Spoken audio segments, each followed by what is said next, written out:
नमस्कार घैसाजी. नमस्कार. डॉक्टर घैसास हे मुंबईच्या होमी भाभा शिक्षण केंद्रामध्ये शास्त्रज्ञ म्हणून कार्यरत होते. शास्त्राच्या ज्या अनेक विविध शाखा आहेत त्याच्यामध्ये भौतिकशास्त्र, रसायनशास्त्रापासून ते खगोलशास्त्रापर्यंत अशा विविध शास्त्रांमध्ये आणि गणितासारख्या शास्त्रामध्ये त्यांनी संचार केलेला आहे. त्या संदर्भातले अनेक पुस्तकं त्यांनी लिहिलेली आहेत. मनोविकास प्रकाशनतर्फे आजवर त्यांची 22 पुस्तकं प्रकाशित झालेली आहेत आणि 8 पुस्तकं लवकरच प्रकाशित होणार आहेत. प्रामुख्याने खगोलशास्त्र, खगोल विज्ञान हा घैसासरांच्या आवडीचा विषय आहे. या संदर्भात अनेक कार्यशाळा ते घेत असतात. त्यांच्या बरोबर आकाश दर्शनाचा अनुभव घेणं ही एक पर्वणी असते. मनोविकास प्रकाशनतर्फे खगोलशास्त्रावरची अनेक पुस्तकं घैसासरांची प्रसिद्ध झालेली आहेत आणि आज या निमित्ताने या मनोविकासच्या फेसबुक लाईव्ह कार्यक्रमाची सुरुवात आपण आपल्या या आवडीच्या आणि सध्या पुढचे काही दिवस हे आपल्याला आकाश समजून घेण्यासाठी फार छान असल्यामुळे या आपल्या जिव्हाळ्याच्या विषयापासून आपण सुरुवात करूया की आकाश आणि आकाशातले तारे आणि त्या ताऱ्यांचं नक्की काय होतं याविषयी घैसास सर आपल्याशी बोलणार आहेत. मला ही घैसास सरांना विनंती करतो की त्यांनी आपलं बोलणं सुरू करावं. त्या दरम्यान 1-2 सूचना. साधारणतः पुढचे 30-1 मिनिटं घैसास सर सलग त्यांची मांडणी करतील आणि त्याच्यानंतर आपण त्यांना प्रश्न विचारू शकता. आपले प्रश्न आपण फेसबुकवर लिहून टाका, ते आम्ही घैसास सरांपर्यंत पोहोचवू आणि आपल्या प्रश्नांची घैसास सर निश्चितपणे उत्तर देतील. मी आता घैसास सरांना विनंती करतो की त्यांनी आपली मांडणी सुरू करावी. धन्यवाद. आपण आता निरनिराळ्या गोष्टी पाहणार आहोत किंवा निरनिराळ्या प्रश्नांची उत्तरं पाहणार आहोत असं ठरलेलं आहे. तर हे करत असताना मला आधी असं म्हणायचं आहे की आधी काही माहिती आपल्याला असायला पाहिजे थोडीशी हाती. नुसतं डायरेक्ट ताऱ्यांचा जन्म कसा होतो आणि तारे त्यांचं आयुष्य काय असतं, मग ते कसे जगतात, किती वर्ष जगतात, कसे मरतात आणि त्यांच्या आयुष्यातले टप्पे काय वगैरे असं जर का समजून घ्यायचं असेल तर आधी पहिल्यांदा आपल्याला माहिती असलेले तारे. सगळ्यात जवळचा तारा म्हणजे सूर्य, ज्याला आपण जवळ म्हणतो, पण खरखर किती अंतर आहेत त्याची ते थोडस आपण बघूया का आधी. याचं कारण अंतरांचं माप जे आहे ते आपल्याला सहजगत्या आपण म्हणतो की एवढे पावलं चालत गेलो, 1 किलोमीटर चालत गेलो, 5 किलोमीटर वरती माझं ऑफिस आहे, 10 किलोमीटर वरती माझं स्टेशन आहे किंवा बस स्टॉप आहे आणि तिकडनं आणखी माझ्या गावी जायचं असेल तर काहीतरी 70-80 किलोमीटर जायला लागतं वगैरे असं आपण सहज बोलतो. पण ही अंतर आहेत ही फारच लहान आहेत. कुठल्याही खगोलशास्त्राच्या बाबतीत ही अंतर फार लहान वाटतात. याचं कारण असं आहे की साधारणतः आपण 1200 ते 1400 नक्की सांगायचं झालं तर मी एक स्लाइड दाखवू का आपल्याला. आपण ना स्लाइडनी सुरुवात करूया जरा. वरती बघा 1225 ते 1450 स्टेप्स असं लिहिलेलं आहे. स्टेप्स म्हणजे पावलं. किती पावलं चाललो? 1450 पावलं जर का चाललो तर साधारणतः 1 किलोमीटर अंतर आपण चालून जातो. हे आपल्या आवाक्यातलं आहे. परंतु पृथ्वीचा जर का व्यास बघितला तर चाळण्याच्या आवाक्यातला नाही. 12,756 किलोमीटर हा पृथ्वीचा व्यास आहे आणि पृथ्वीला एक सबंध फेरी मारायची झाली तर साधारणतः पृथ्वी ही 40,000 किलोमीटरची आहे. हे लक्षात घ्यायला लागेल. पुढे का गेलं तर पृथ्वीपासून सूर्य, ज्याला सगळ्यात जवळचा तारा म्हणतो आपण, तो जवळचा तारा आहे, त्याचं अंतर इथे दिलेलं आहे. काही नाही, 149 नाही, थोडस कमी, 149 लिहायचे आणि त्याच्यावरती 6 शून्य काढायची.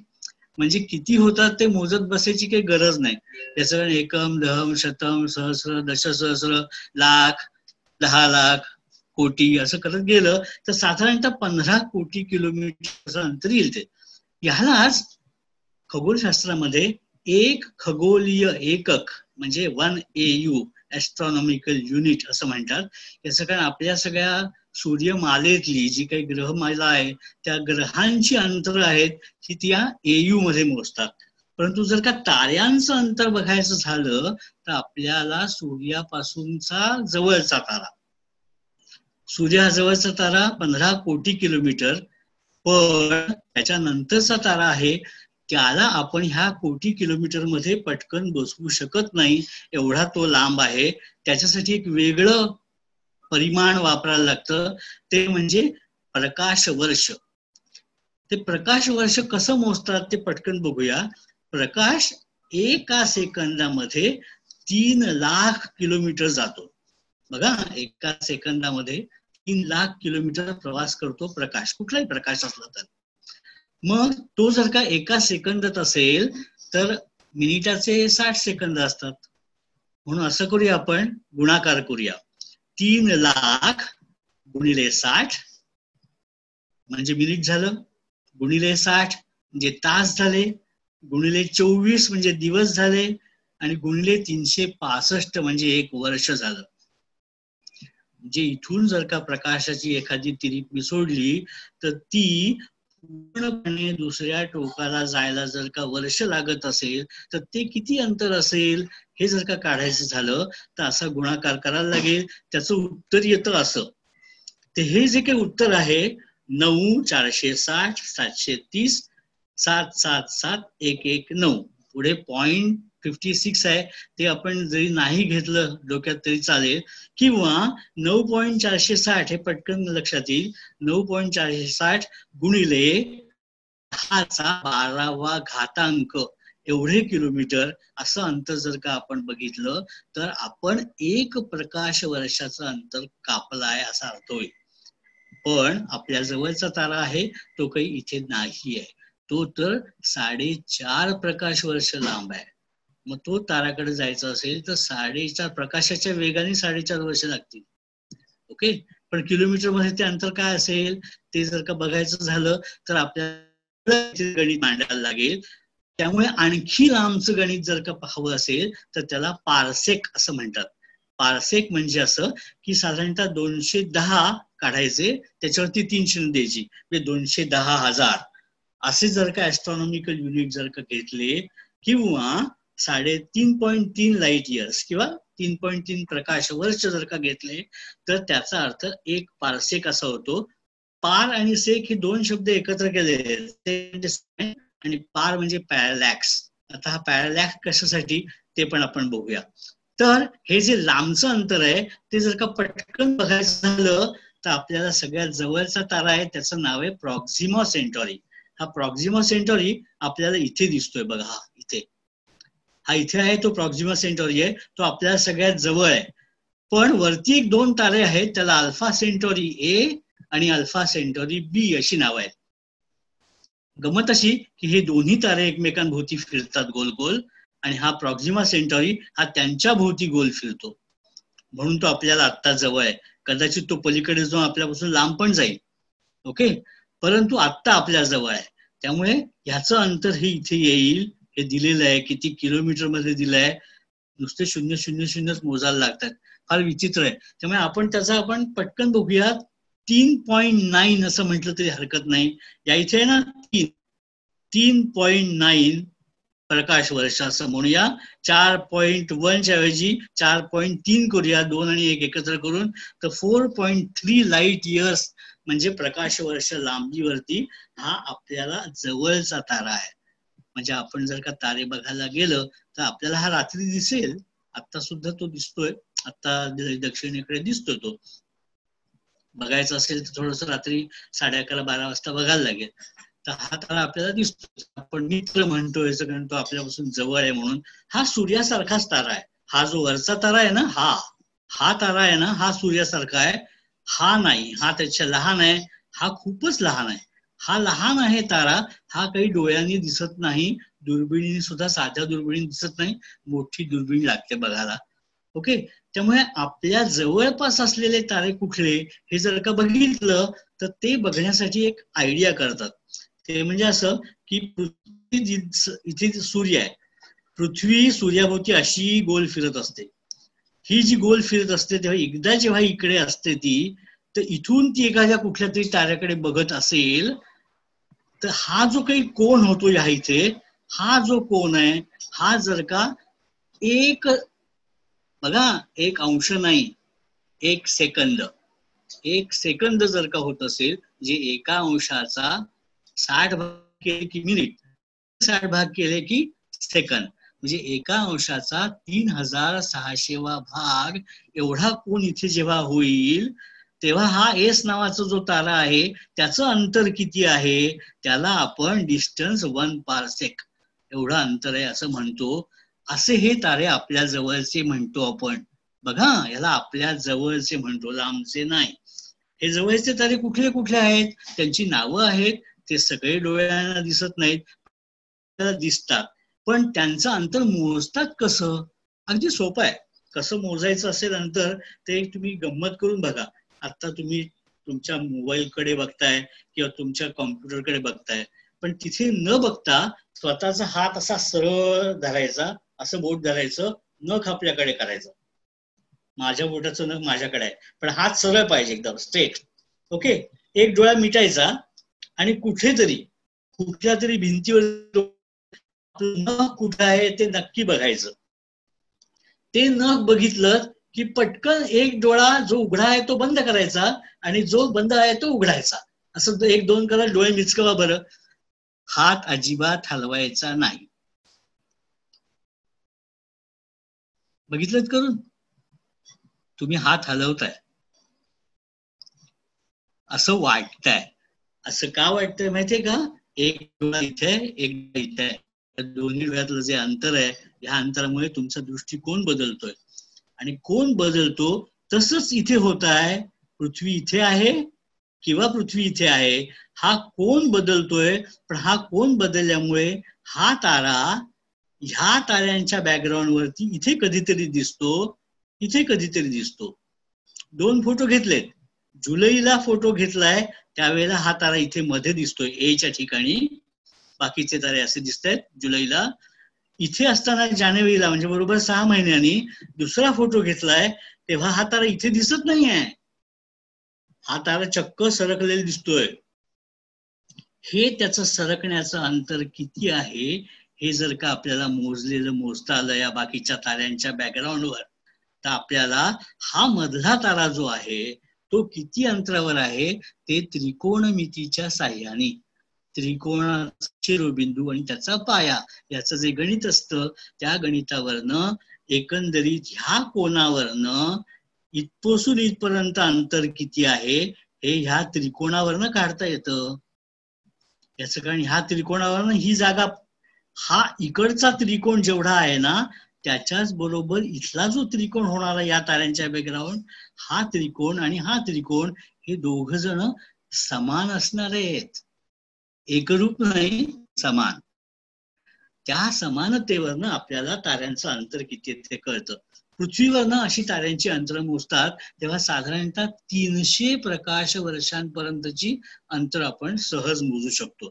त्याच्या पुढची जी अंतर आहेत ती अंतर मोजण्यासाठी अधिक चांगली काहीतरी योजना पाहिजे, उपकरणं पाहिजे, दुर्बिणी पाहिजे. ते लक्षात आल्यानंतर आता असं केलंय, वातावरणाच्या ढगांच्या बाहेर, पृथ्वीच्या वातावरणाच्या बाहेर पृथ्वीच्या भोवती गोल गोल फिरणारे काही उपग्रह सोडलेले आहेत, त्याच्यावरती दुर्बिणी बसवल्या आहेत. आणि त्या दुर्बिणींवरून जर का आपण वेध घेतले तर ताऱ्यांची अंतरं ही त्याच्याही पेक्षा, म्हणजे 300 प्रकाश वर्षाच्या पुढची लांबची अंतरं आपल्याला मिळू शकतात. किंवा त्याच्याही पुढची जर का अंतरं बघायची असतील तर आणखी एक काम करता येतं, ते म्हणजे त्यांचा वर्णपट घेता येतो. आपल्याला माहितीये की पांढऱ्या रंगात 7 रंग असतात. कुठल्याही सूर्यप्रकाशातून जर का आपण किरण का टाकले ते एक आपल्याला स्पेक्ट्रम, जे आपण इंद्रधनुष्यासारखे आपल्याला 7 रंग मिळतात माहितीत ना. तर हे 7 रंग मिळाले तर ते 7 रंग त्या ताऱ्याचे मिळाल्यानंतर तो तारा किती लांब आहे ते काढता येतं आपल्याला. एवढंच नाही तर त्या ताऱ्याचा रंग कसा आहे तो परफेक्ट कळतो आपल्याला. तर असं केल्यानंतर त्या ताऱ्याचा रंग कळला आणि तो किती लांब आहे कळला, असं म्हटल्यानंतर त्याचं आपल्याला नीट वर्गीकरण करता येतं आणि निरनिराळे तारे कसे आहेत, ते किती लांब आहेत, असं त्यांना आपल्याला ठरवता येतं. सगळे तारे सारखे नसतात. आकाशात दिसणारे काही ठळक आहेत तारे, काही फेंट आहेत तारे, पण काही तारे रंगाने लालसर दिसतात. रोहिणी, काक्षी, त्याच्यानंतर ज्येष्ठा तारा, हे तारे ना लालसर दिसतात, लाल लाल, त्यांना रेड जायंट असं म्हणतात. काही तारे पिवळे दिसतात, काही पांढरे दिसतात. मगाशी म्हटलं ना आपल्या जवळचा तारा मित्र म्हणजे अल्फा सेंटॉरी, हा आपल्या सूर्यासारखाच आहे पण तो निळा आहे. बघा, आपल्यासारखा आहे पण निळा आहे, आपल्या एवढाच आहे साईजनी पण निळा आहे. त्यामुळे काही काही फरक असतात. असे किती साईजचा तारा आणि त्याचा रंग कुठला, याच्यावरून त्याला कुठल्या कॅटेगरीमध्ये बसवायचं, त्याला कुठल्या गटात टाकायचं हे ठरतं. आपण आता ताऱ्यांचं अंतर किती असेल, काय असेल हे बघितलं. जवळचे थोडक्यात बघूया काही. सूर्य मध्यभागी घेतलाय, सूर्य मोठा काढलाय जरा, पण सूर्य इथे मध्यभागी असं समजा, एवढा मोठा नाहीये बरं का. तर अल्फा सेंटॉरी इथे आहे. अल्फा सेंटॉरी हे तीन तारे एकमेकाभोवती फिरतायत, हे इथे आहे. ओके, व्याध इथे आहे, व्याध. सिरियस म्हणजे व्याध. ओके, प्रश्वा म्हणजे प्रोसियॉन. 1, 2 आणि 3 हे 3 तारे आपल्याला आकाशामध्ये नुसत्या डोळ्यांनी दिसतात. बाकीचे जे सगळे आता इथे दाखवलेले तारे आहेत आसपासचे, हे मात्र आपल्याला दिसत नाहीत नुसत्या डोळ्यांनी. ते जर का आपल्याला बघायचे असतील तर आपल्याला काय करायला लागतं, अर्थातच दुर्बीण घ्यायला लागते. नुसती दुर्बीण नाही, बायनॉक्युलरने काही दिसतात, काही जवळचे तारे. रॉस नावाचा तारा आहे, हा 128 रॉस, हा 248 रॉस, हे जे 2 तारे आहेत हे खूप छान दिसतात आपल्याला. आणि गंमत अशी की रॉस 128 आणि हा दुसरा तारा आहे ना, याची आणखी एक गंमत आहे, ह्या ताऱ्यांच्या भोवती पृथ्वीसारखी ग्रहमालिका पण आहे. अशा पण गमती आहेत बरं का. ओके, पण हे आपल्या जवळचे तारे. मग ह्या जवळच्या ताऱ्यांचं जर का आपण वर्गीकरण केलं, जर स्लाइड इंग्लिशमध्ये आहे पण मराठीत मी सांगू शकतो, तर त्याला सिम्बॉल वापरतात. म्हणजे 1, 2, 3, 4, 5 आणि 6व्याला मात्र 6 नंबर देत नाहीत. त्याचं कारण आहे, पहिला जो तारा आहे ना त्याला सुपर जायंट असं म्हणतात.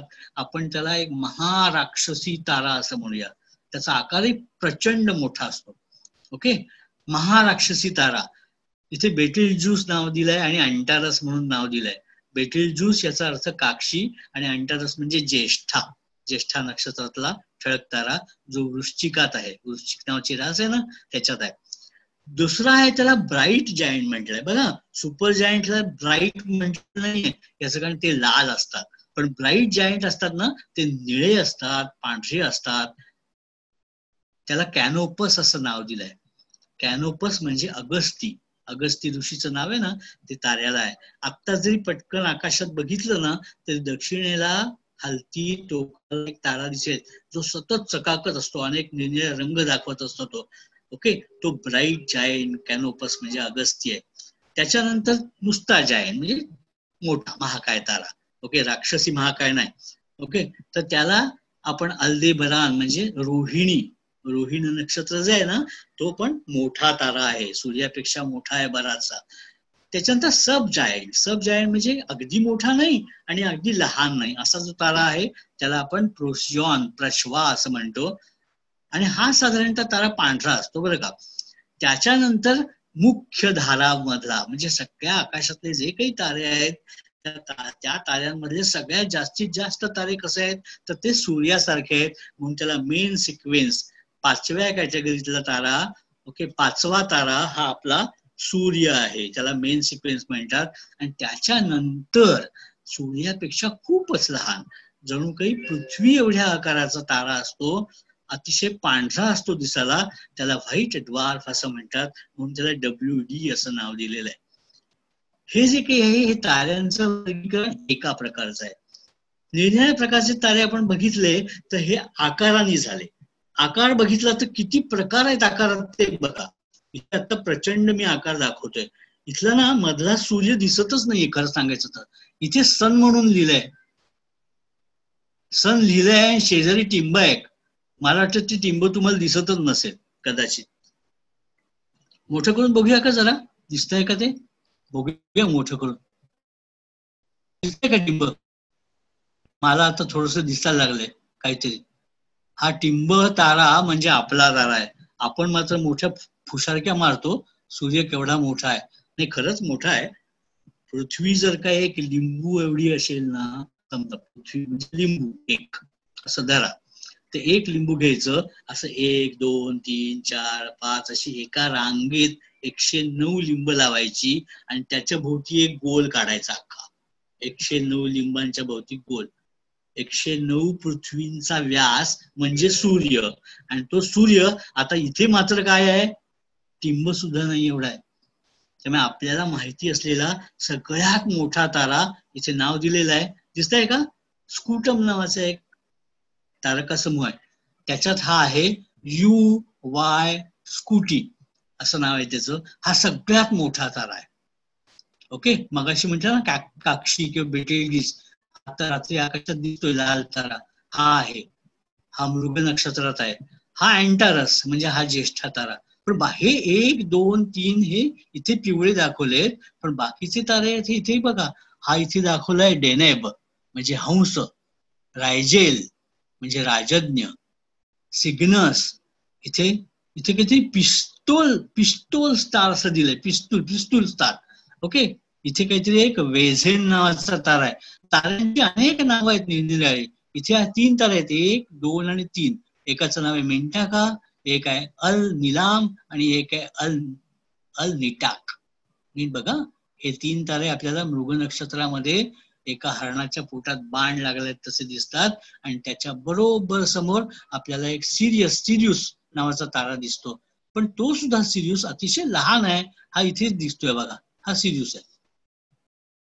म्हणजे हे तारेच मोठे आहेत, हा लहान आहे. पण गंमत अशी आहे, हा आपल्या जवळ आहे. हा आपल्यापासून जेमतेम 6.5 प्रकाश वर्षावर आहे. आणि हे मात्र आपल्यापासून 600 प्रकाश वर्षावर आहे. हा बेटलीस एवढा मोठा दिसतो, हा पण आपल्यापासून 650 प्रकाश वर्ष लांब आहे. त्यामुळे ताऱ्याचं अंतर आहे, त्या अंतरामुळे सुद्धा ते लहान दिसतात. असतात मोठे पण दिसतात लहान, असं पण होतं. त्यामुळे त्यांना तारे निरनिराळ्या प्रकारचे आहेत. पण हे कळल्यानंतर हे तारे त्यांचं आयुष्य किती आहे आता ते त्यांच्या रंगांवरनं पण कळतं. ओके, आणि ते कसे आहे, ते कसे निर्माण झाले हे सुद्धा कळू शकतं.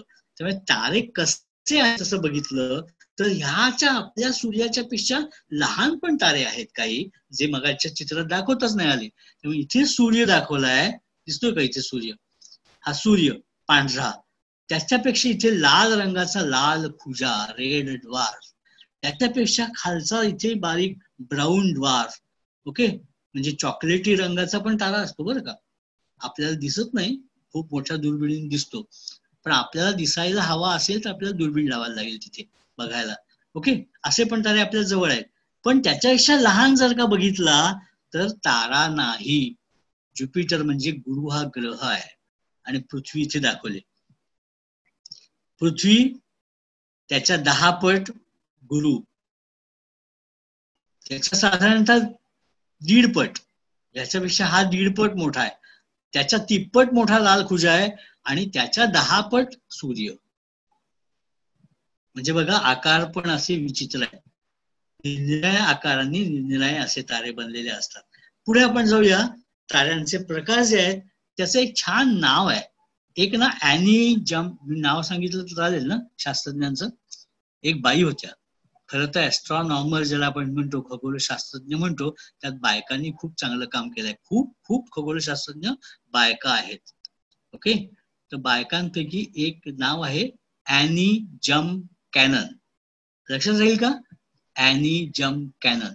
तिने काय केलं, सगळे निरनिराळे तारे जे आहेत त्या ताऱ्यांची एक कॅटेगरी ठरवली. सगळ्यात मोठा जो तारा आहे त्याला ओ नाव ठेवलं. ओ हा मोठा जो तारा दिसतो इथे, हा मोठा ओ तारा आहे. ओ, हा बी, हा ए, हा एफ, हा जी, हा के आणि हा एम, म्हणजे हा लाल खुजा. ओके, हा थोडा लाल मोठा तारा.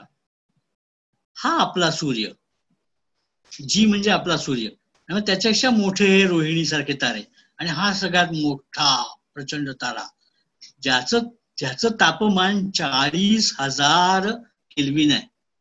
सूर्याचं 5,700.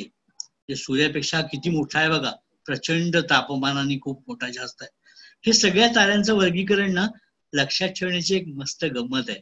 इथे ओ आहे ना, ओ be A F G K M, ही सगळी अक्षरं देऊन चायनीज कॅननने एक मस्त वाक्य केलं इंग्लिश मध्ये. ते लक्षात ठेवायचं, गमतीशीर आहे पण नीट लक्षात ठेवा.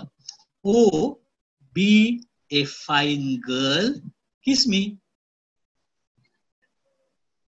तिची एक पुतणी होती, त्या पुतणीशी बोलताना तिने हे असं पटकन म्हणाली, आणि मग तिच्या लक्षात आलं की अरे च्या, हे वाक्य इतकं छान आहे की असंच लक्षात ठेवलं. ओ be a fine girl kiss मी, म्हणजे सगळ्या ताऱ्यांचं वर्गीकरण सापडलं. किती गमत आहे ना. ओके, पुढे जाऊया. खरंच हे जरा जास्त डिटेल आहे, मी आता जास्त सांगत नाही, पण ओ जर का तारा असेल, हा ओ, तर त्याच्यामध्ये निळसर रंग आहे, हा पांढरा आहे, हा पांढरा आहे, हा पिवळा आहे, हा पिवळा आहे, नारिंगी आहे, मग लालसर आहे, आणि लाल खूप लाल, आणि मग हा मात्र एकदमच दिसत नाही असा. ओके, असं ह्याचं तापमान आहे. आणि त्या तापमानामध्ये कशा कशाने हे तापमान बनतं, तर त्याच्या आत जे काही अणू आहेत आतमध्ये, त्या ताऱ्याच्या आतमध्ये जे काही वायू आहेत, तारा म्हणजे मोठा वायूचा गोळा असतो, सबंध वायूच असतो, आपल्यासारखी जमीन नसतेच त्याला, कुठल्याही ताऱ्याला जमीन नसते, घट्ट पदार्थच नसतात काही, सगळा वायूच असतो, पण एवढा मोठा असतो प्रचंड की त्याच्यातून त्यामुळे प्रकाश बाहेर पडत असतो. का बाहेर पडतो प्रकाश, आपण पुढे बघूया.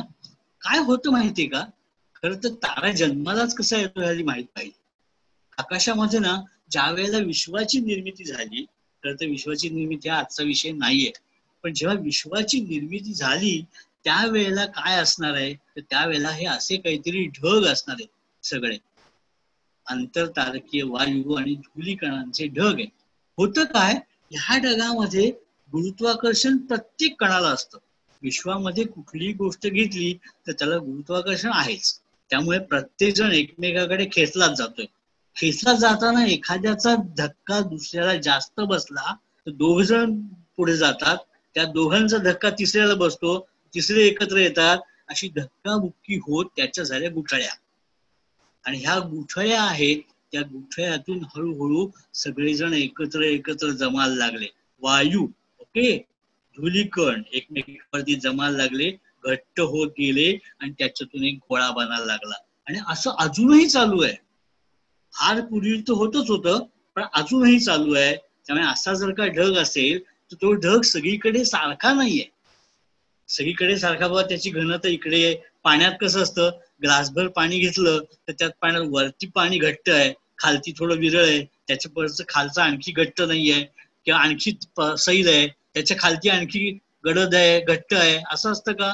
आपण समजा साखर टाकली त्याच्यात आणि ती विरघळायला सुरुवात केली तर सगळीकडे सारखी विरघळते ना, नाही का. संबंध सारखीच विरघळते साखर टाकली, पण खालती साखर तशीच. वरती एखादा मधासारखा तुकडा आणि वरती पातळ थोडस पाणी, असं नाही राहत. पण इथे मात्र ह्या रेणवीय ढगांमध्ये मात्र असे निरनिराळे घनता निर्माण झाल्या की जिथे दाट आहेत, आणि हे जे दाट आहेत इथे एकत्र येऊन त्यांचं आकुंचन सुरुवात झाली, एकमेकांमध्ये येऊन घट्ट मिठी मारायला सुरुवात झाली. आणि ही मिठी मारताना आपल्याला असे ढग मिठी मारताना दिसलेले आहे. अजूनही मिठ्या चालू आहेत. त्याला ताऱ्यांचं जन्मस्थान असं म्हणतात. ओके, कधी कधी चुंबकीय बल असतात त्यामुळे, कधी उष्णतेमुळे हलतात. काहीतरी हालचाल पाहिजे, त्याच्याशिवाय तारा जन्माला आलेला नाहीये. काहीतरी हालचाल होते.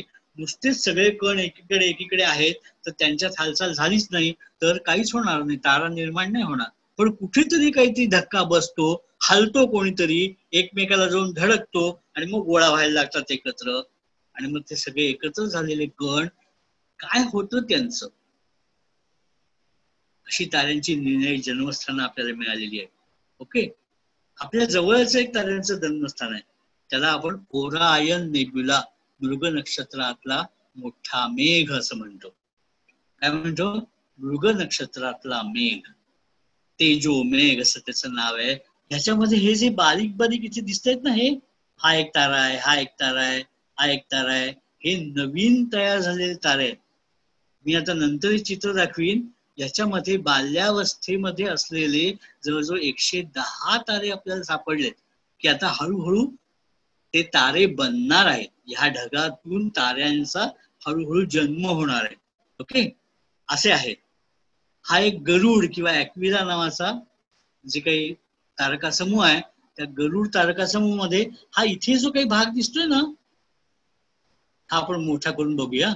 या इथे तारे जन्माला येत आहेत. हा असा दिसतोय. कसला मोठा ढग आहे ना. ओके, हा एक मोठा ढग आहे. गंमत अशी आहे की ह्या ढगाचं इथून इथपर्यंत अंतर बघायचं झालं तर ते अंतर साधारणतः 1 प्रकाश वर्ष आहे.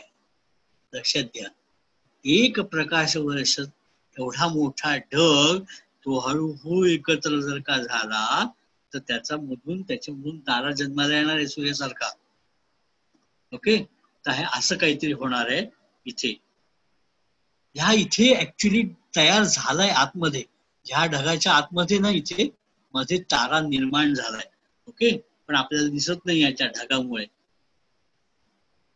तसाच हा मृग नक्षत्र आहे. हा मृग नक्षत्रामध्ये एक प्रचंड मोठा ढग आहे. इथे एक मोठा ढग आहे, दुसरा इथे एक मोठा ढग आहे, आणि त्या मोठ्या ढगाच्या मध्यभागी इथे मगाशी जो दाखवला तुम्हाला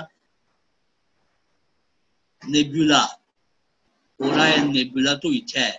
ओके, जिथे तारे जन्माला येते तसे हे सगळे जे नेब्युला आहेत, या नेब्युलांमधून निरनिराळे तारे जन्माला येत आहेत असं लक्षात आलेलं आहे. कसा येतो जन्माला तारा?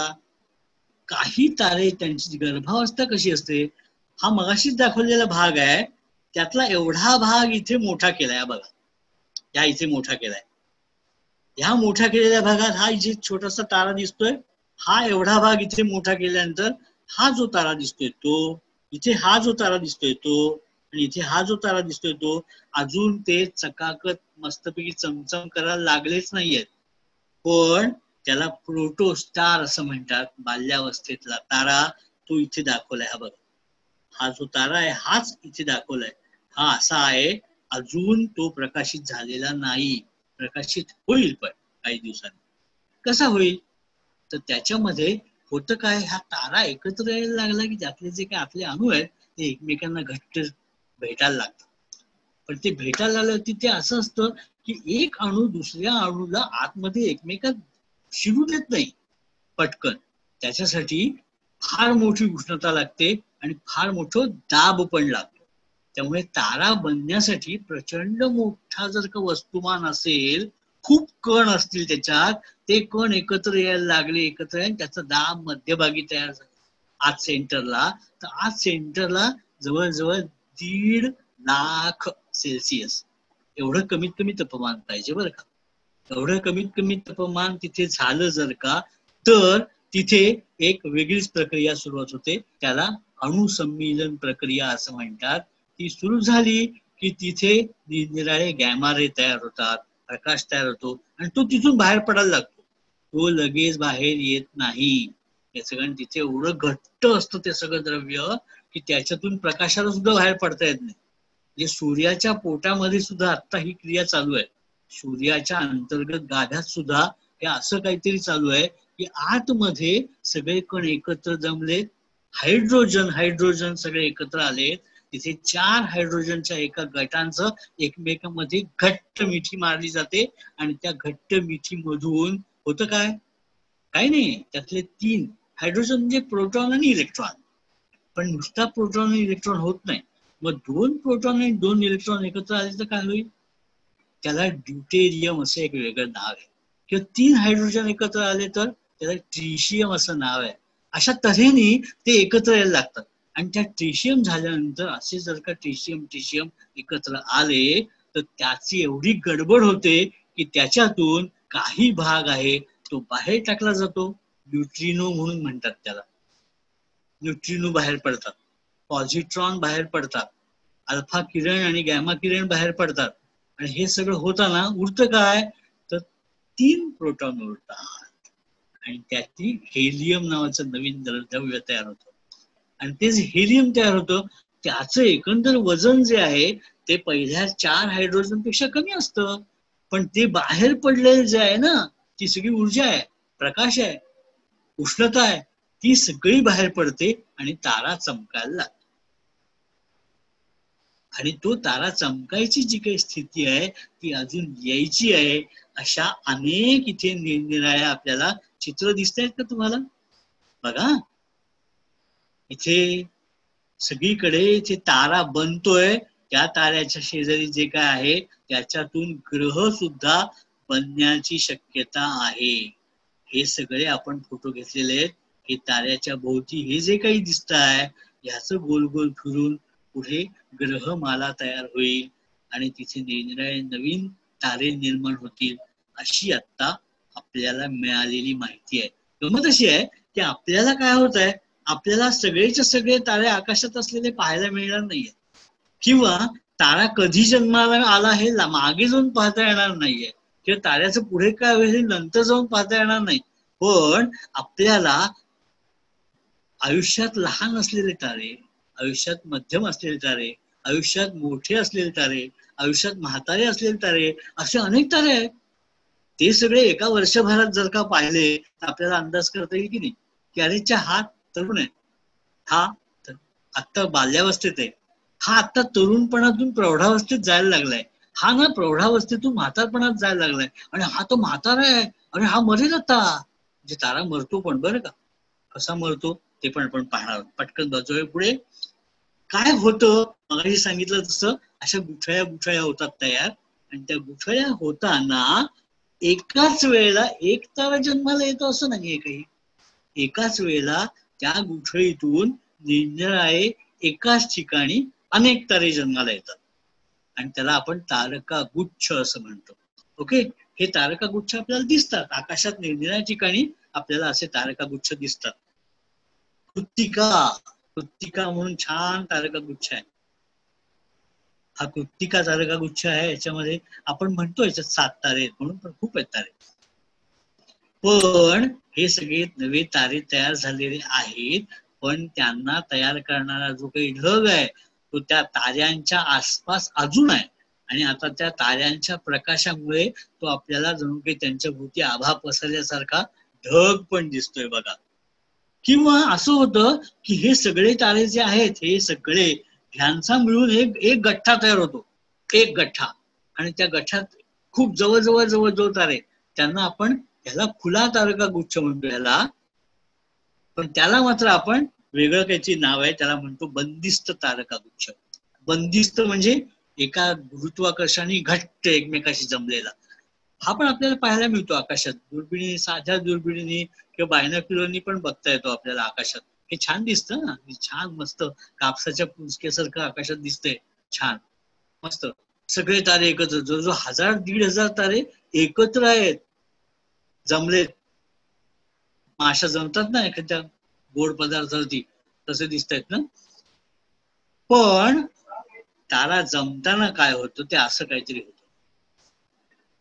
आणि गंमत अशी आहे की कुठेतरी जास्त आणि कुठेतरी कमी असा दाब निर्माण होतो, आणि त्यामुळे मधला जो भाग आहे तो गोल गोल फिरायला लागतो. त्यामुळे मधला ताराही गोल गोल फिरतो, आणि ह्या जी काही आजूबाजूची जी काही धूळ, माती, त्याच्यानंतर त्याच्यात असलेले दगड, त्याच्यात असलेले वायू, हे सगळे एकत्र येतात आणि त्याच्यातून ग्रह बनतात. ओके, पण आपण आज ग्रह कसे बनतात ते पाहणार नाही, ताऱ्याचं काय होतं ते बघणार. पण ताऱ्याची गंमत अशी आहे की मोठा तारा आहे, आणि आज जर का त्याचा स्फोट झाला हायड्रोजन बॉम्बचा, मगाशी म्हणतो तसा, तर होतं काय, त्याची ऊर्जा जी काय आहे हायड्रोजन बॉम्बची, त्यामुळे तो तारा फटकन फुटेल की ऍटम बॉम्ब फुटतो तसा. तसं होत नाही. गुरुत्वाकर्षण त्याचं जेवढं आहे त्याच्यामुळे तो आतल्या आत दाबला जातो. तेव्हा बाहेरचं गुरुत्वाकर्षण आणि आतून बाहेर जाणारी शक्ती, हे दोघांचं जर का संतुलन आलं तर तो तारा निर्माण होतो, नाहीतर ताराच निर्माण होत नाही.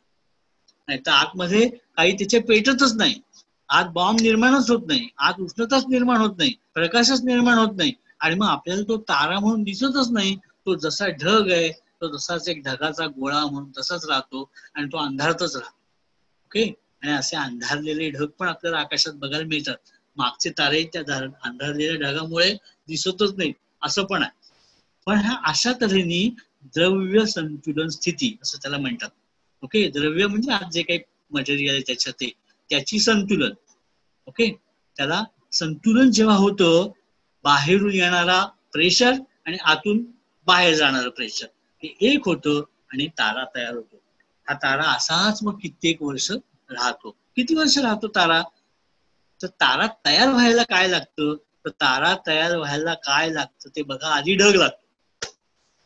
त्या ढगामधून हळूहळू एकत्र येऊन त्याचा गोळा बनतो. पण गंमत अशी आहे, हा ढग आहे त्या ढगाचा काहीतरी हालचाल होऊन गोळा व्हायला मुळी 2 गुणिले 10च्या वरती घातांक 6 म्हणजे 10 वरती 6 शून्य द्यायची एवढे वर्ष. ओके. एवढे वर्ष ढग एकत्र यायला लागतात. हे काम पटापट होत नाही, खूप सावकाश होत. त्याच्यानंतर आकुंचित झालेला गोल मेघ आहे. ओके. हा गोल आहे, हा पण 3 गुणिले 10 वरती 4 शून्य. 10 वरती 4 शून्य म्हणजे सोपं आहे ना. 10 वरती 4 शून्य दिली की किती होतात तुम्हाला माहितीये. तर 10 वरती 4 शून्य दिल्यानंतर एवढ्या दिवस, एवढे वर्ष तो गोळा आहे तो आणखी घट्ट घट्ट व्हायला लागतो आणि मग तो फिरायला लागतो. कुठलीही गोष्ट फिरायला लागली ना की अख्खा गोळाच्या गोळा न फिरता तो चपटा व्हायला लागतो आणि तो चपटा होऊन त्याच्या भोवती अशी एक डिस्क तयार होते आणि मध्यभागी त्याचा तारा तयार होते. बघा इथे आता तारा तयार झालाय, दिसतंय का इथे तारा? आणि त्याच्या भोवती गोल तयार झालाय. हे त्या ताऱ्या भोवतीच सगळं द्रव्य आहे आणि हा तारा. पण गंमत अशी की इथे 4 10चा 4था घातांक, त्याच्यानंतर 10चा 5वा घातांक आणि इथून इथपर्यंत यायला 10चा 7वा घातांक असे एक तारा स्थिती 1 पासून स्थिती 5 पर्यंत जाण्यासाठी ताऱ्याला जन्मायला एवढे वर्ष लागतात. माणसाला जन्म घ्यायला आईच्या पोटातून फक्त 9 महिने लागतात. फारच लवकर येतो आपण जन्माला. ताऱ्याला जन्माला कित्येक कोटी वर्ष लागतात, लक्षात घ्या. ओके. असे जन्माला आलेले तारे, त्यातला ओप तारा जो आहे आपण मगाशी बघितला मोठा, तो किती मोठा असतो? तर इथे सूर्य आहे. आपली सगळी ग्रहमालिका जेवढी आहे ती इथे संपते. पण ह्याची ग्रहमालिका मात्र त्याच्याही पुढे आहे. ओके. एवढा मोठा हा तारा असतो. त्यामुळे तारा मोठा प्रचंड आहे. साधारणतः सूर्याच्या 1700 पट मोठा तारा आहे आणि सूर्याच्या 8 पट लहान पण तारा आहे. ओके. त्यामुळे लहान किती आणि मोठा किती असं बघितलं तर फार मोठी गंमत आहे.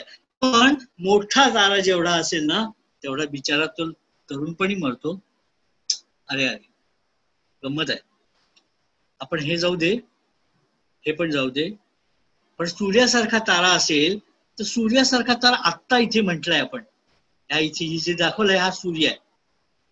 ह्या इथे ढगातून सूर्य निर्माण झाला, एकत्र आला असा असा येत आता इथपर्यंत आलेला आहे. ह्याच्यानंतर सूर्याचं असं असं होणार आहे हळूहळू. मग त्याचा एक राक्षसी तारा होणार आहे मोठा. याचं कारण काय ते नंतर सांगतो तुम्हाला मी. ओके. त्याच्यातला हायड्रोजन संपणार आहे. हायड्रोजन संपलं की काय होणार आहे? हायड्रोजन संपलं की हेलियम राहणार आहे, हलका होणार आहे तो. आणि हेलियम जळायला नाही लागणार. त्यामुळे त्याचं एकंदरीत जे काही उष्णता आहे ती कमी होणार आहे. त्यामुळे पिवळ्याचा तो होणार आहे लाल. पण आकाराने मात्र मोठा होणार आहे बरं का. सूर्य एवढूसा असेल तर हा आकाराने मोठा होणार आहे. असा मोठा होत गेला तर आपण त्याला आता तारा म्हातारा झाला असं म्हणणार आहोत.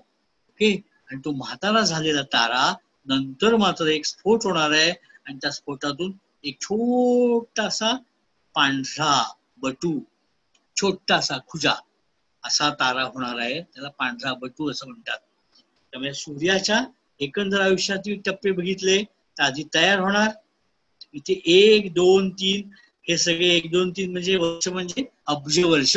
1 अब्ज वर्ष, 2 अब्ज वर्ष, 3 अब्ज वर्ष असं म्हणायचं आहे. आजची स्थिती काय सूर्याची? इथे आजची स्थिती आहे मधली. ओके. आणि हे असं असं असं हो मोठा होणार, त्याचा स्फोट होणार आणि मग जाणार. पण हा मोठा होत जाणार आहे ना, हे डेंजरस आहे आपल्यासाठी, हो की नाही. पण तारा जेवढा मोठा, आता इथे वरती दिलेला तारा आहे ना, हा सूर्याच्या 15 पट मोठा आहे. ओके. हा सूर्याच्या 15 पट मोठा जो तारा आहे, हा 10⁶ 10 वरती 6 शून्य एवढेच वर्ष जगणार आहे.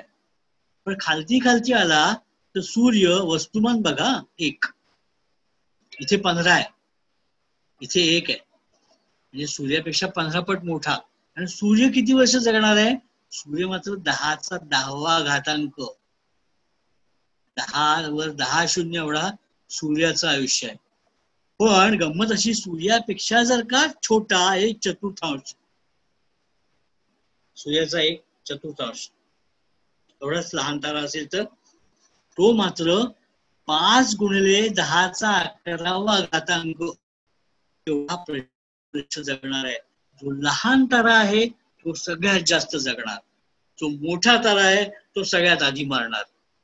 त्यामुळे आकाशामध्ये आता जर का बघितलं तर फार मोठे तारे फार कमी आहे, फार छोटे तारे फार जास्त आहेत. पण सूर्यासारखे तारे मध्यम आणि सगळीकडे आहेत. ओके. मोठा झाला तारा, मरायला लागला की होतं काय, तर आतमध्ये इथे हेलियम राहिलाय, हायड्रोजन संपला.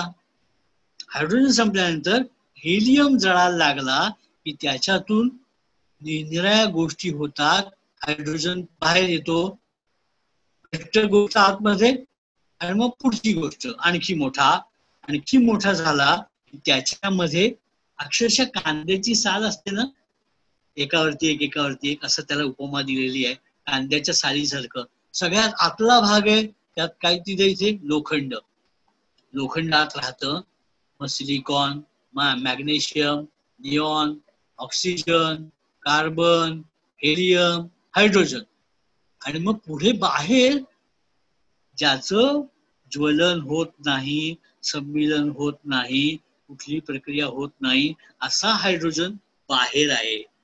तिथे गडबड होते, तिथे एक मोठी लाट तयार होते आणि त्याच्यानंतर त्या लाटेमुळे तो तारा मरतो. बघा, सूर्य एवढा लहान आहे. आत्ता बुध, शुक्र आणि पृथ्वी असे 3 जण इथे आहेत. पण सूर्य जेव्हा मरायला लागेल, म्हातारा झाला, 70 वर्षाचा झाला त्याच्या 100 वर्षाच्या आयुष्यातला, आता सूर्य साधारणतः 55 वर्षाचा आहे असं गृहीत धरा, 100 वर्षाचं त्याचं आयुष्य असेल तर. पण तो 70 वर्षाचा जेव्हा होईल त्यावेळेला त्याचा लाल राक्षसी तारा होईल, तेव्हा पृथ्वी त्याच्या एवढी जवळ येईल आणि सूर्य आपल्या जवळ येईल. आणि मग प्रॉब्लेम होईल. काय होणार आहे? काही नाही, खाऊन टाकणार आहे. आपला तारा आपल्याला खाऊन टाकणार आहे. आणि बाकीचे पण सगळे ग्रह त्याच्याकडे यायला लागतील हळूहळू, तो जवळ आल्यामुळे, गुरुत्वाकर्षणामुळे. आणि एक एक करत सगळी ग्रह मालिका तो खाऊन टाकेल. हे व्हायच्या आधीच काय होईल, आधी पृथ्वीवरचं सगळं वातावरणच जाईल, सगळं पाणीच संपेल आणि असा काहीतरी सूर्य दिसायला लागेल आपल्याला.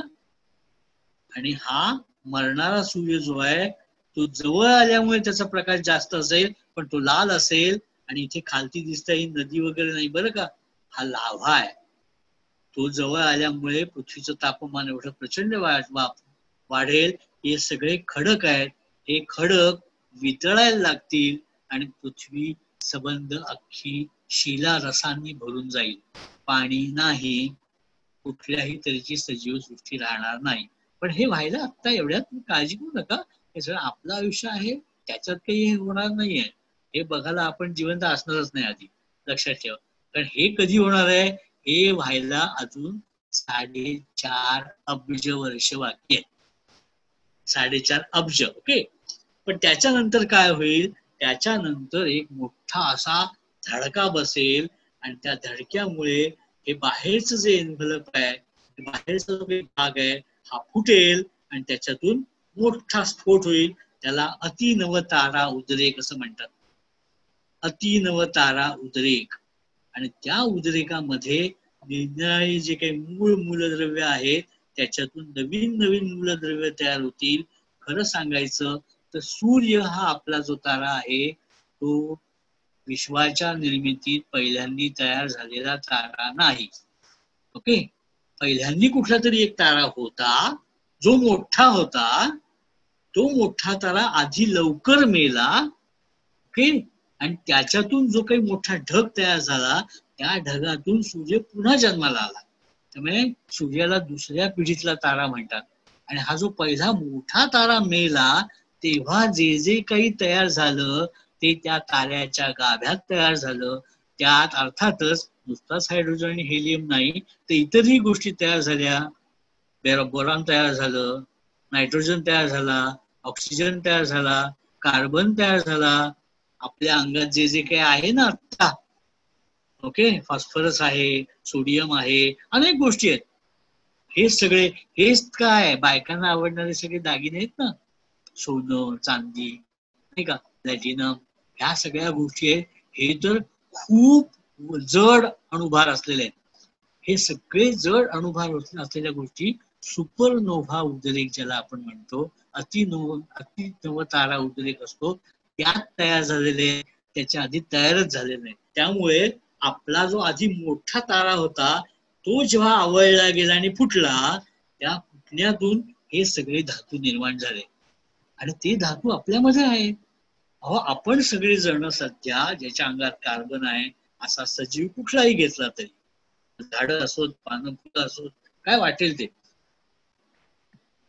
ते सगळे जण म्हणजे कार्बन जो कुठल्या तरी ताऱ्याच्या अंतर्भागात आधी तयार झालाय त्याच्यातून निर्माण झालेले आहेत.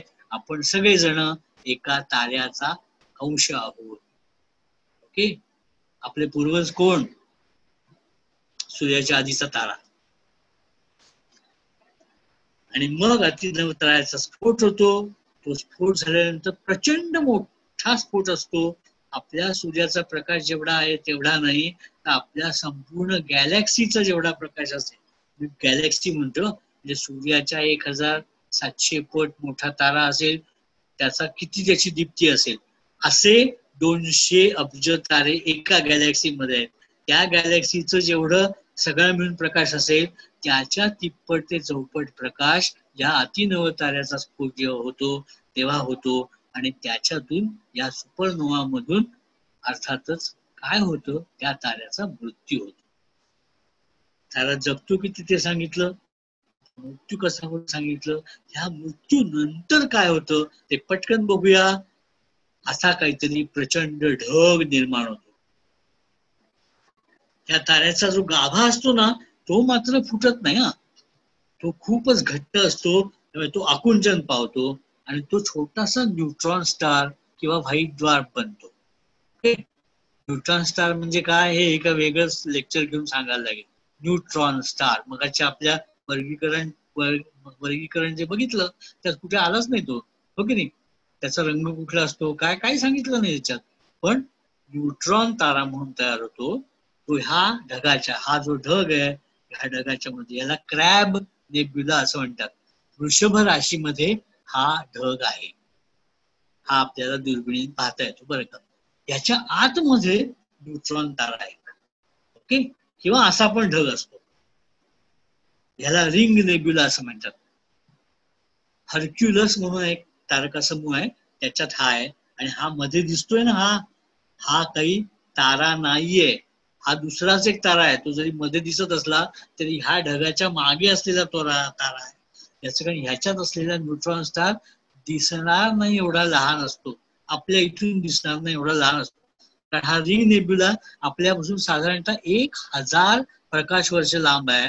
आणि त्यातला न्यूट्रॉन स्टार जो राहिलेला आहे, शिल्लक राहिलेला अवशेष जो काही पहिल्या ताऱ्याचा मेल्यानंतर, तो किती साईजचा असतो? फक्त 10 किलोमीटरचा असतो, जेमतेम फक्त पुणा सिटी एवढा. ओके, गंमत आहे ना, एवढा असतो. श्वेत बोटू झाला त्याचा पांढरा खुजा तारा झाला तर पृथ्वी एवढा असतो. पण सुब्रमण्यम चंद्रशेखर बद्दल मी जास्त काही बोलत नाही. त्यांनी एक असं सांगितलं होतं की जर का सूर्याच्या वस्तुमानाच्या 1.4 एवढं वस्तुमान असेल तर श्वेतबटू होतील. त्याच्यापेक्षा जास्त वस्तुमान असेल तर श्वेतबटू होणार नाहीत. म्हणून त्याला एक चंद्रशेखर लिमिट असं नाव आहे. त्याच्यानंतर त्याच्यापेक्षा मोठे सूर्याच्या 3पट वजन आहे, सूर्याच्या 5पट वजन आहे, सूर्याच्या 10पट वजन आहे, त्या ताऱ्यांचे श्वेतबटू न होता काय होईल, न्यूट्रॉन तारे होतील. पण सूर्याच्या 30पट वजन असेल तर अर्थात काहीतरी गंमत होईल. लोखंडाचा गाभा झाल्यावरती ताऱ्याचे अंतर्गत कोलमडणं, ताऱ्याचं फुटणं नाही, आत कोलॅप्स होईल आणि ते थांबणारच नाही. आणि ते न थांबल्यामुळे शेवटी एक बिंदुवत राहील आणि त्या बिंदुवत झाल्यामुळे त्याचा न्यूट्रॉन स्टार होईल. मग अशी दाखवलंय पुणे शहराचा काही भाग दाखवलाय, दिसतोय का? ते पुणे शहर आहे बरं का, हेलिकॉप्टर म्हणून घेतलेलं चित्र आहे पुण्याचं. एवढा हा तारा असेल, पुणे शहराचा एवढा हा तारा असेल. आणि हा तारा जर का असेल तो असा काहीतरी असेल, प्रचंड प्रमाणात फिरत असेल, छोटा असा असला तरी प्रचंड फास्ट फिरत असेल आणि प्रचंड प्रमाणात चुंबकीय क्षेत्र असेल त्याला, असं आता लक्षात आलेलं आहे. असे अनेक न्यूट्रॉन स्टार मिळालेले आहे आपल्याला. पण जर का सूर्यपेक्षा जास्त 30% मोठं वस्तुमान, त्याच्या 30पट, सूर्याच्या 30पट मोठा जर का तारा असेल एखादा, आणि तो जर का मरायला सुरुवात झाली, कोलमडायला सुरुवात झाली, तर असा 10 किलोमीटर पर्यंत येऊन, 5 किलोमीटर पर्यंत येऊन सुद्धा तो थांबणार नाही. मग काय होईल त्याचं? अर्थात त्याचं काहीतरी विचित्र होईल. ते आपण पटकन बघूया. हे सगळं जाऊ दे. आणि इथे एक नाव दिसतंय, कृष्णविवर. त्याचं होणार आहे कृष्णविवर. कृष्णविवर काय असतं, कसं असतं ते आता आपण नंतर बघूया कधीतरी. पण न दिसणारी वस्तू, आकाशात न दिसणारी वस्तू म्हणजे कृष्णविवर. शोधलं कसं? तर कृष्णविवराच्या आजूबाजूला इथे दिसतंय का, हे चक्र काहीतरी, या इथले सगळे तारे हे कृष्णविवर गिळून टाकताय. त्यामुळे त्याच्याकडे जाणारे जे तारे आहेत, त्यातलं जे काही मटेरियल आहे ते एवढ्या प्रचंड मोठ्या प्रमाणामध्ये आतात जातं, त्याला एवढा वेग प्राप्त होतो, साधारण प्रकाशाच्या वेगापेक्षा जास्त वेग कशाचाच नसतो.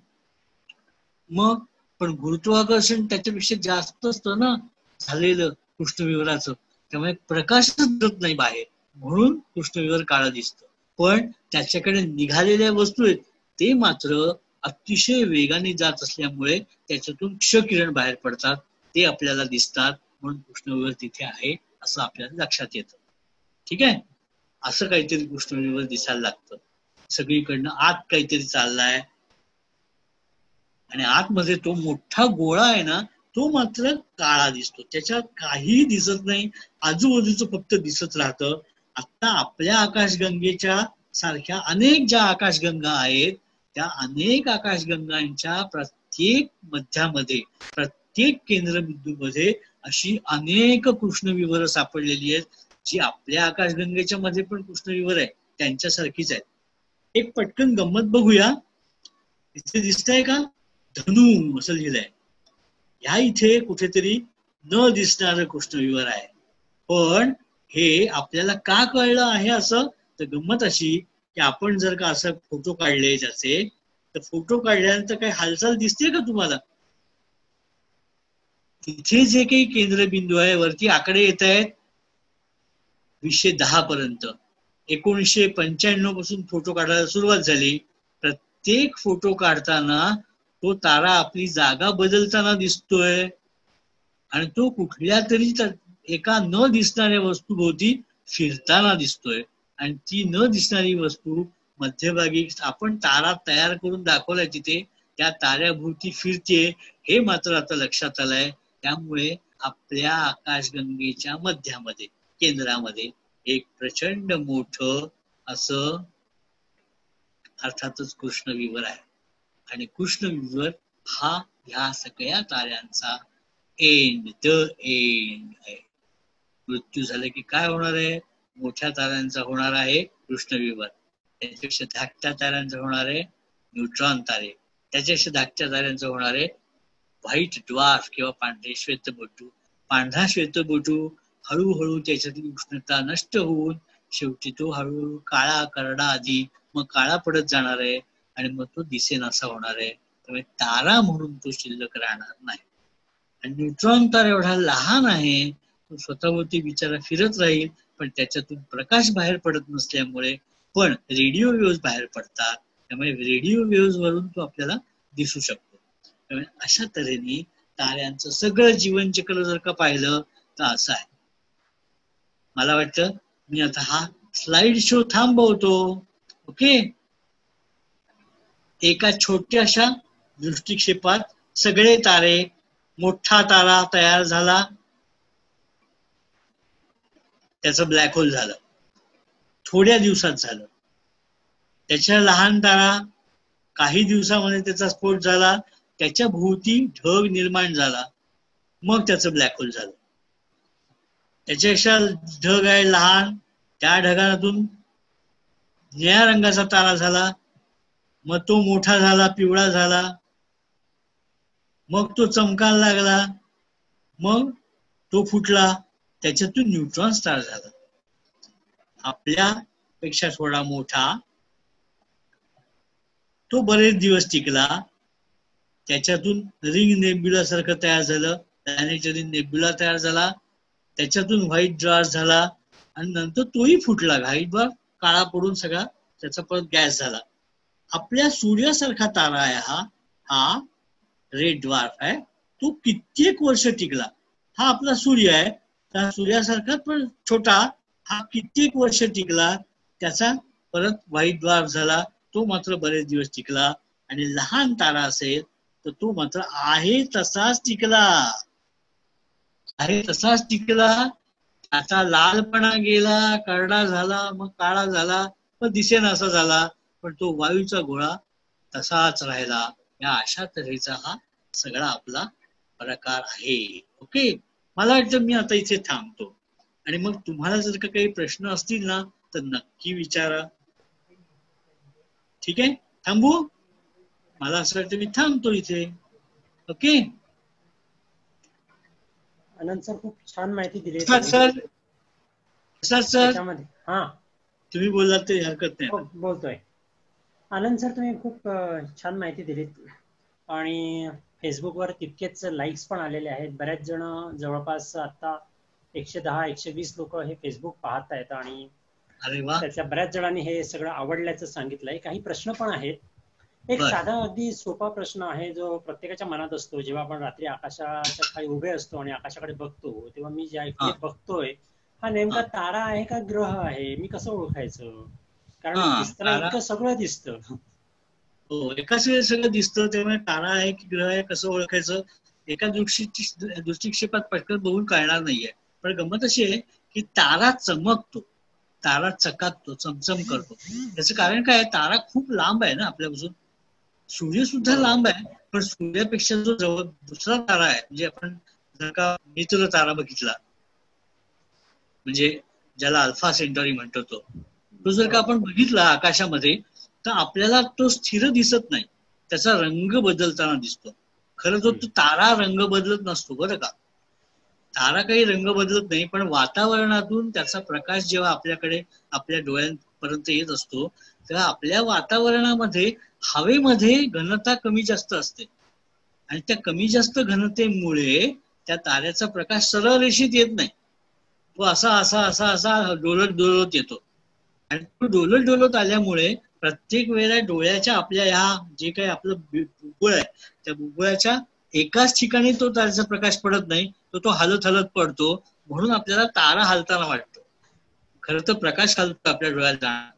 पण गंमत अशी आहे की ग्रह जो आहे तो स्वयंप्रकाशी नाही, तो स्वतः काही प्रकाश तयार करत नाही आणि तो जवळ आहे. तो जवळ असल्यामुळे त्याचं एक बिंब दिसतं, असं गोल बिंब असतं त्याचं. ओके, आपण ना दुर्बिणीतून बघितलं तर आपल्याला ग्रह कुठलाही गोल चपटी डिस्क एखादी टिकली सारखा दिसतो आणि ती टिकली असल्यामुळे काय होतं, त्याच्यातून येणारा प्रकाश जरी हलत असला तरी तो टिकलीच्या बाहेर जात नाही, त्यामुळे तो संथ दिसतो. ओके, त्यामुळे ती टिकली तशीच दिसते. आणि त्यामुळे आपण जर का गुरुग्रहाकडे बघितलं तर तो आपल्याला जास्त ठळक दिसतो. आता रात्री, आता संध्याकाळच्या वेळेला गेले 4-5 दिवस, गेले 15 दिवस म्हणा, 15 दिवस पश्चिमेकडे एक ठळक तारा दिसत होता.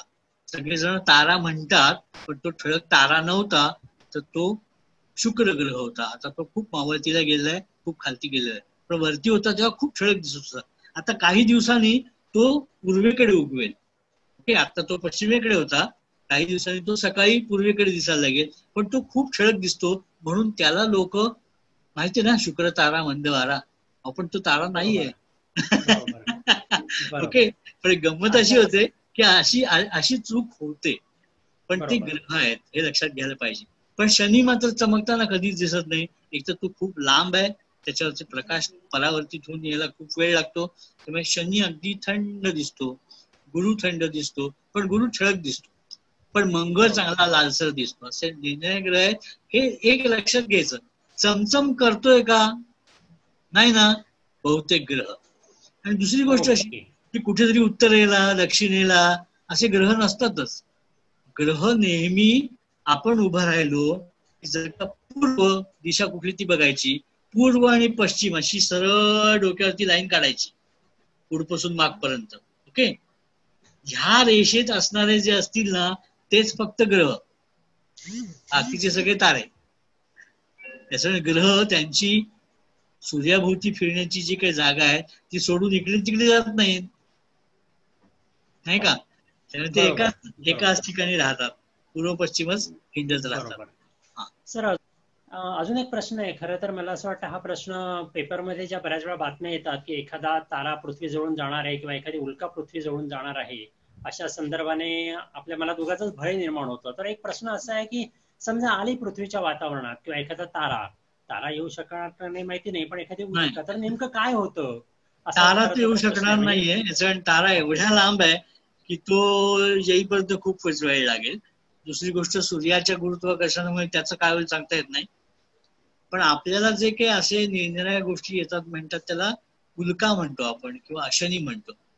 लघुग्रह असतात, बारीक बारीक तुकडे असतात आणि ते येतात निरनिराळ्या ठिकाणून.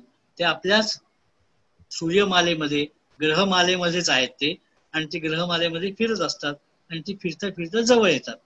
ते अनेक वेळेला पृथ्वीच्या जवळ जातात, पण आपण ज्याला जवळ म्हणतो ना ते पण अंतर किती ते बघायला लागेल. आता आपल्याला काही दिवसांपूर्वी अतिशय जवळून, साधारणतः आपल्याकडे घरामध्ये एक गोदरेजचं कपाट असेल ना तेवढ्या आकाराचा एक दगड आपल्या पृथ्वीच्या जवळनं गेला. आता एक गोदरेजच्या कपाटाचा एवढा दगड जरी गेला असला आपल्या जवळनं, तो जर का समजा वातावरणात शिरला तर वातावरणात शिरताना त्याचे तुकडे पडतील, त्याचा स्फोट होईल, त्यामुळे खालती येऊन तो आपटेल की नाही शक्यता कमी आहे. तो जळून जाईल वाटेतच. आपल्याला उल्का पडताना मात्र दिसेल, तारा तुटल्यासारखं जे दिसतं रात्री तसं काहीतरी दिसेल. पण जर का समजा मोठ्या एखाद्या घरा एवढा, एखादी बिल्डिंग एवढा, एखादा 1 किलोमीटरच्या आकाराचा जर का असेल उल्का किंवा लघुग्रह, तो जर का येऊन पृथ्वीवरती आदळला तर मात्र खूप मोठं नुकसान होईल. कदाचित जीवसृष्टीला पण धोका होईल. म्हणून तर असे जवळून जाणारे किती आहेत असे ग्रह, आपल्या जवळनं जाणारे लघुग्रह म्हणतात त्याला, किंवा ज्याला नियर अर्थ ऑब्जेक्ट असं त्याला नवीन नाव दिलेलं आहे, असे किती आहेत ते शोधायचं आता सध्या काम चालू आहे. बरोबर. सर, अजून एक प्रश्न आहे हा नेब्युलाच्या संदर्भाने, की नेब्युला म्हणजे नेमकं काय? कारण नेब्युला हा आपण शब्द नेहमी ऐकतो. नेब्युला म्हणजे ढग. हो, बरोबर आहे. तर स्पष्टीकरण असं आहे की जेव्हा केव्हा, ओके, आता असं म्हणतात की सगळ्या अख्ख्या विश्वाचा जन्मच साधारणतः 13.5 अब्ज वर्षांपूर्वी झाला.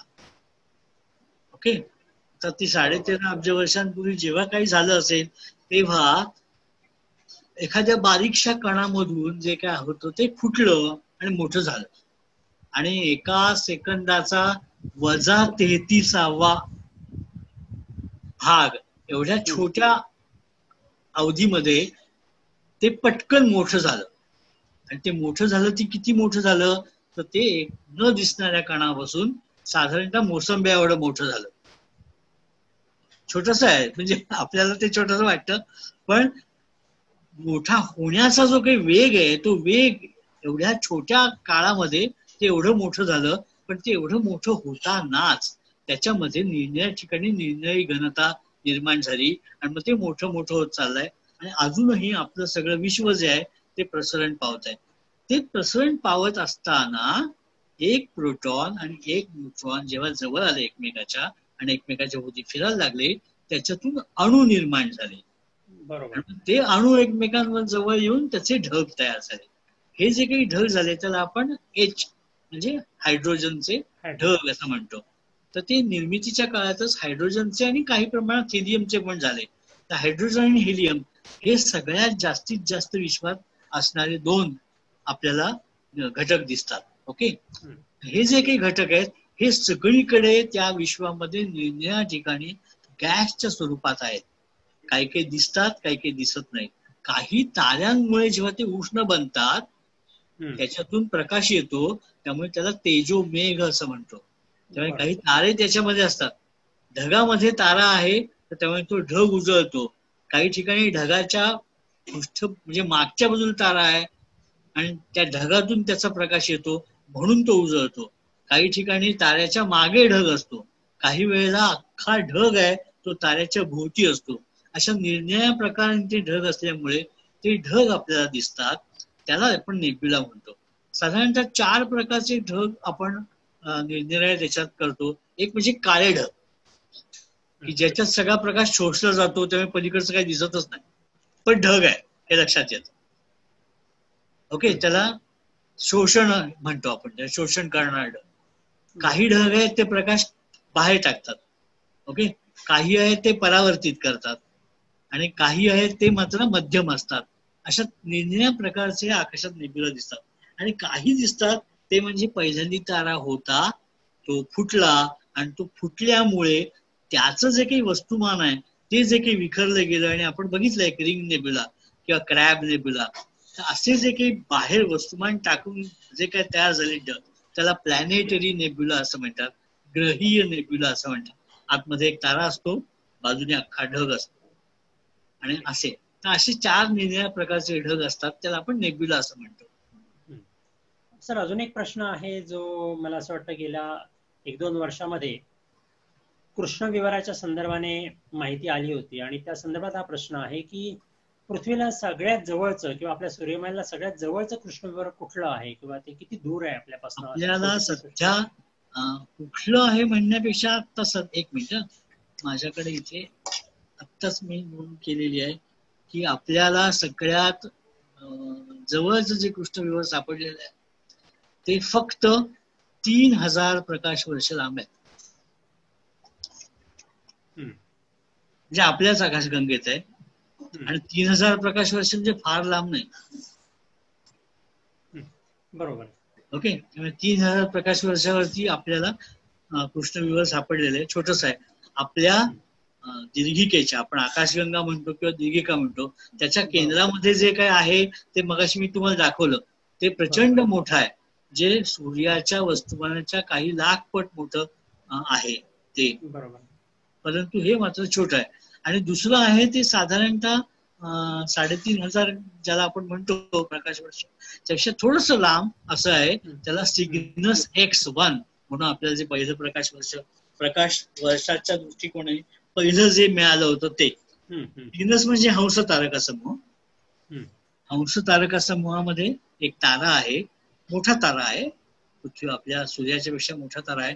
पण त्या ताऱ्याच्या भोवती काहीतरी आहे की त्याच्या भोवती तो तारा फिरतोय असं लक्षात आलं, जे दिसत नाही.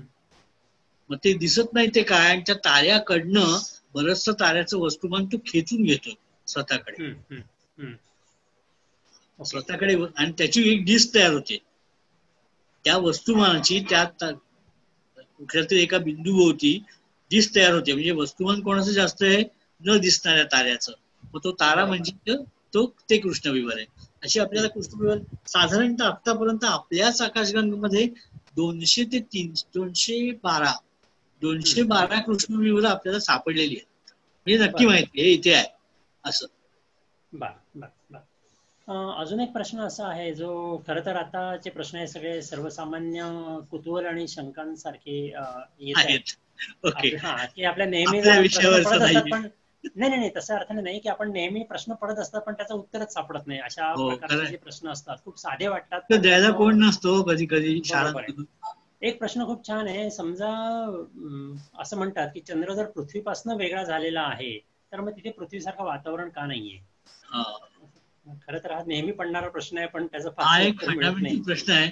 पहिली गोष्ट म्हणजे एक चूक आहे त्याच्यात, ते म्हणजे चंद्र हा पृथ्वीपासून बनलेला आहे किंवा पृथ्वीपासून वेगळा झालेला आहे असं आता तरी लोकांना वाटत नाहीये. फार पूर्वी असं कोणतरी सांगितलं होतं, पण चंद्र त्याच्या आतमध्ये असलेले जे काही पदार्थ जर का बघितले तर पृथ्वीचा तुकडा पडून ते झालेत असं वाटत नाहीये. चंद्र हा सेपरेट, सगळे ढग एकत्र येऊन सगळे जेव्हा ग्रहमाला बनली त्याच वेळेत तो पण बनला असं दिसतंय. पहिली गोष्ट म्हणजे अशी की कुठल्याही वस्तूचं जे काही वस्तुमान असतं, एकंदर वस्तुमान, याची घनता किती आणि वस्तुमान किती, त्या वस्तुमानावरती त्याचं गुरुत्वाकर्षण किती हे अवलंबून असतं.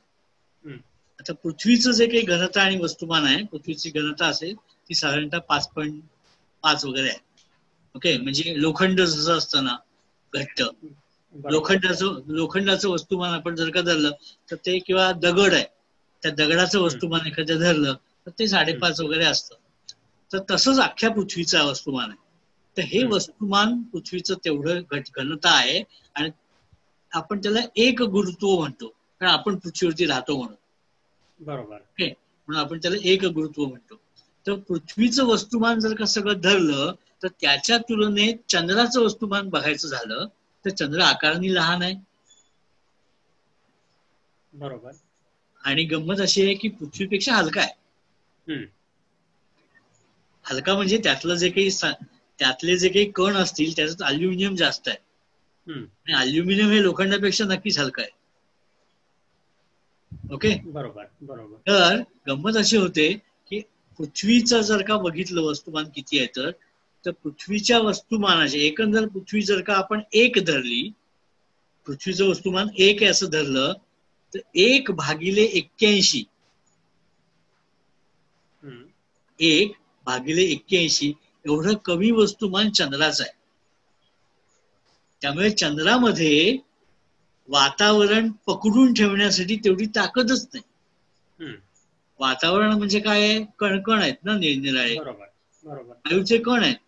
पण ते वायूचे कण जर का चंद्रावरती आधी कधीतरी असतील तर ते कण सूर्याकडून येणारे, सतत बाहेर पडणारे, ज्याला सौर वारे असं म्हणतात, ते सौर वाऱ्यांमुळे ते ढकलले जातात आणि हळूहळू ते बाहेर पडतात आणि लांब ढकलले जातात. असं दिसून आलेलं आहे. आपण धूमकेतू बघतो, धूमकेतू फार अंतरावरनं सूर्याकडे आले की त्यांना शेपूट फुटते. ती सौर वाऱ्यांमुळे फुटते आणि ती नेहमी सूर्याच्या विरुद्ध दिशेला असते. तसं अनेक लाखो वर्ष, साधारणतः पृथ्वी जन्माला आली तेव्हाच चंद्र पण जन्माला आला असं आता तरी अनुमान आहे. म्हणजे 4.5 अब्ज वर्ष होऊन गेली. 4.5 अब्ज. ओके, त्या एवढ्या वर्षांमध्ये त्याच्यावरती असलेले वातावरण हळूहळू असलं तर ते निघून गेलं.